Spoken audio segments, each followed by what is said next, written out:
кээ бир адамдарга кайгырып страдайт эткен аябай жагат. Чындап жагат. Ошол нерседен алар кайфабайт этет.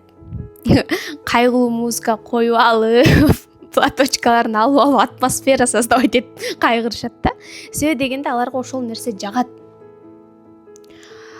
Эгерде кайсы бир жакыныңыз сиздин сөзүңүздү укпай, стресстен чык, аракет кыл десе дагы ыйлап сыктап жата берсе, демек ал жер ага комфортно. Ал жертва, ага ошондой болгон жагат. Анын жайына коюңуз.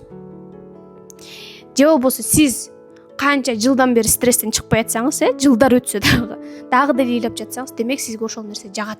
Аны сиз мойнуңузга алыңыз. Жок, мага жакпайт, мен чындай эле стресстен чыккым келет деп атсаңыз, анда билим алыңыз. Стресстен чыгуунун да билими бар.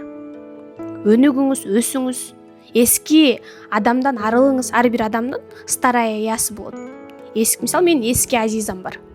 Эгер мен эски азизамдын адаттарын, ой жүгүртүсүн кылып баштасам, мен эски проблемаларымга эле бага келет. Ошол сыяктуу эле алар келбеш үчүн адам жаңы адамга айланыш керек. Жаңы билим алыш керек, жаңы адаттарды жашоосуна киргизиш керек, Кудай жөнүндө жаңы ойлонуш керек, өзү жөнүндө жаңы ойлонуш керек. Анын жашоосу өзгөрөт.